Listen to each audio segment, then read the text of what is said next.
ensonga z'ekibbattaka e Kayunga zirimu abanene. Osanga omuntu ng'ali awo mukyala ali mu sikaati na bulawuzi n'omunyoma n'olowooza nti azenga bw'ali, kumbe ng'emabega alinayo embwa, alinayo abanene, era ekyo kye kisibye ekibbattaka mu Kayunga. Abantu bajjukira bulungi nti waliyo abantu abajjanga emugongo naye ng'emabega waabwe waliyo Jeno Tumukunde, era ettaka abantu bwe batyo ne basendebwa ku ttaka mu ngeri ey'enjawulo. Tubadde wano Kiryola ng'omusajja ajjanga kisaati ng'omulabira ddala ye waswa bw'omutunulira oyinza okulowooza nti talina na makulu, naye ng'alina omunene emabega. Ettaka libadde wano ekitu ekiduukulu nga bagamba simanyi yaani, naye ng'emabega agirayo omunene. So nze ndowooza abanene n'abatono bwe baba nga tebafunye bwenkanya mu nsonga y'ebyettaka, ekibbattaka tekigenda kuggwa mu ggwanga, si Kayunga yokka, si Bbaale yokka. Saawa zino abantu ebyalo ebisukka mu 6 biri mu kusendebwa ku ttaka ly'e Butalabuna na Busanje Kiduukulu. Eryo ettaka lituddeko abantu bangi, abantu baluddeko nga bakolerako emirimu egy'enjawulo. Okuviira ddala mu buto naffe twakuzenga eryo ettaka kwe tulundira, tutemamu n'amanda, abantu baffe kwe bakolera emirimu egy'enjawulo. Kyewuunyisa okulaba nti omukyala Penny Nawoori eyazze wano mu 2019 n'ettaka yaliguze mu COVID, ate kati yali mu kutulugunya abantu. Abantu bali mu kusendebwa ng'omukyalo ono agamba ettaka yagula kyere nga tekuli bantu, so nga ate naye yaligula mu ngeri ey'ekifere. Mukyala Woori ono ettaka yaligula ku Reverend Tashobya. Reverend Tashobya tumunoonyeza, tukubye meeting ku kitundu ku kyalo e Butalabuna mu gombola y'e Kayonza, naye talabika. Reverend Tashobya bw'otunula mu biwandiiko bye biraga nti ettaka lyali lya public land, ate ku public land ne kutuulako Mailo land ekyapa ate bagenda okugamba nti ate kuliko liizi, kwegamba land descriptions 3: freehold, Mailo land, liizi, byonna nga bitudde ku ttaka lyerimu, ate nga nannyini lyo ye Tashobya. Wakiri ekyaliizi twandikigumiikiriza, naye tosobola kufuna freehold ng'ate eriko ne Mailo land mu kitundu kyekimu. Kaakati lyeryo ettaka lya Reverend Tashobya eyaguliza Penny Nawoori. Penny Nawoori ettaka yaligula kwa Absent landlord, oba yagula ettaka eribadde ka Absent landlord. Yaligulira bweru nga taze na ku ground, tavisitinze locus, esente yaziwayaringanga mu mpewo ne zijira ku simu ne zigwa mu mikono gy'abantu abakyamu ne bamufera. Kaakati yo olw'obusungu yagenda kuddira kusenda abantu ku byalo byonna ebina, naye ng'emabega we waliyo abanene. Omukyalo ono Penny Nawoori twamuyimiriza.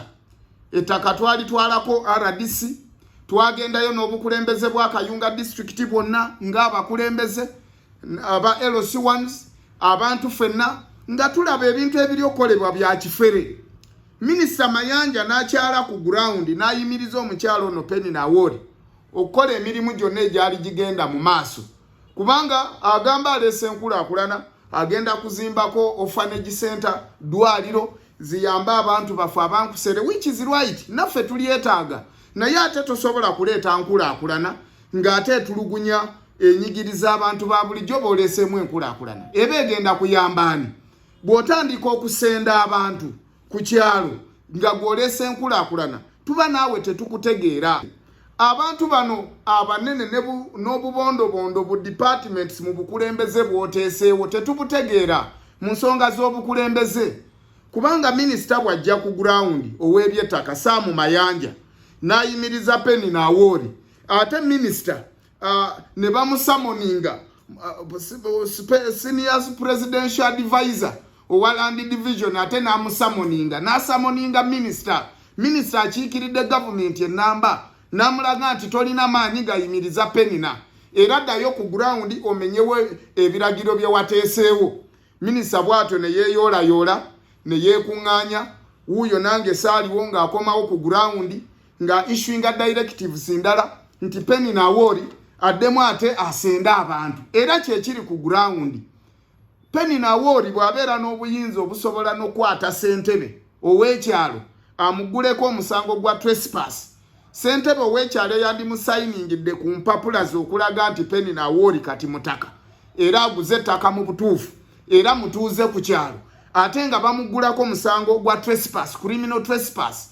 Nze ndowooza bino byonna bikolebwa olw'okutyoboola bannakayunga bannabbaale bye tutagenda kukkiriza.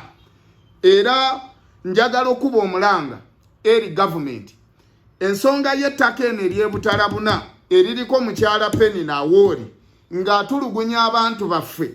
Kyekiseera kati tulwanira byaffe kubiza. Kyekiseera kati tumanye eddembe lyaffe. Kyekiseera tukomyewo ebyaffe. Omukyala private tetuganya alina ensimbi naye ate n'engeri gy'akozesaamu security agencies alina order okusinga abasirikale mu ofisi ya RDC, alina order okusinga ne DPC, alina order okusinga ne RPC. Era kyasalawo kyekikolebwa. Abantu baffe bali mu kusendebwa nga bisaanyi ku ttaka lyabwe, ku bibanja byabwe. Mukyala Penny Awori nsuubira ekiinula ennyana kiva mu kibeere. Alina amagye agamukuuma ag'ekitongole ekya private. Amagye gano gali wansi w'ekitongole ekiyitibwa Ruhama Veterans Security Company. Era omukulu nanyini kitongole ekyo eky'ebyokwerinda Lieutenant Kano munene naye wa magye era tagambwako kubanga mu Uganda omuntu bw'aba alina emmundu ng'alina obuyinza asemberedde government abeera tagambwako. Amagye gano ag'ekitongole ekya private ate galina amaanyi mangi n'okusinga amagye wansi wa RDC ne DPC. Era olwajjo lwennyini gakubye live bullets mu bantu. Emmere y'abantu eyonoonebwa, ebizimbe by'abantu bimenyebbwawo, ebibanja by'abantu bisendebwa. Naye mukyala Penny Awori agamba ettaka lye yagula tekwali bantu. Naye ate y'omu eyayingira mu ndagaano n'abantu n'akola nabo endagaano nti agenda bafunira ebyapa ku bibanja byabwe we byali. Saawa zino yeegaana nti yagula ettaka nga tekuli muntu wadde n'omu. Mukyala Awori njagala okubuuza, bwe kuba tekwali muntu n'omu ate be wakola nabo endagaano wabajjawa? Era wakola nabo endagaano ku mutendera ki? Era lwaki wali okola nabo endagaano? Ye endagaano gye wakola n'abantu bano abatuuze bafu abankuseere okyagijjukira? Osobola okuddayo otuule nabo ogimalirize? Osobola okuddayo otuule nabo mu kukaanya nga bwe mwakaanya? Ettaka lino lyonna erya Penny Awori lyagulibwa mu bukyamu kubanga Reverend Tashobya ekyapa kye kifere kya bufere. Kitegeeza ne Penny Awori eyagula ettaka ku Reverend Tashobya naye ettaka lya kifere oba naye mufere. Reverend Tashobya muteeka ly'ettaka lyali limukakatikako okusooka okuwa omukisa ogusooka abantu abaali ku bibanja by'ettaka lye senga ettaka lyali lirye. Naye nakyo tekyakolebwa busooka. Era babuferebwa ne bayingizibwa mu ndagaano under undue influence nga basuubizibwa ensi n'eggulu nti bagenda bawa byapa. Ne bakkiriza ne bayingira mu ndagaano nti atukanyiza kale twala byonna by'oyagala naye tuweeke obwapa ku butundutundu bwaffe obutonotono kwe tutudde. Naye nabyo kati abantu bali basendanga bisaanyi. Embeera eri ebutalabuna mu Kayonza tetugenda kukkiriziganya nayo.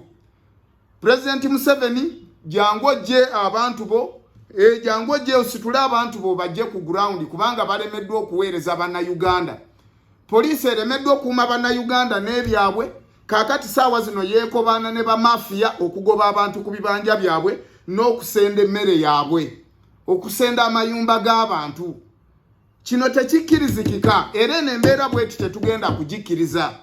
Ndikodinze vidiyo eno nga nsaba buli munnayuganda agilikinge agitambuze etuuke ku buli oyo yenna akwatibwako ku nsonga eno ne munnayuganda asemberayo ddala n'atali kayunga ategeere embeera eri ekayunga. President Museveni vidiyo eno bw'oba ogirabye weetaaga okuyita abantu bo abakola mu ofisi z'ebyettaka wonna ekayunga nene Kampala kubanga ofisi yo eya senior presidential advisor on special duties ekola ku nsonga z'ettaka naye era bikeremeddwa okugonjoola ensonga zino. Beekobanye ne mukyala Penina alabika abawa kyoja mimiro. Honorable Minister Mayanja abantu yabawa byoya byanswa. Yabagamba ayimiriza Penina okola emirimu gyonna ku ttaka lino n'agiragira abantu baddeyo ku bibanja byabwe. Ate waayita ennaku mbale ye kennyini era n'akomawo n'agamba ate kati abantu mwenna muli mu bukyamu muleete endagaano kwe mwagulira.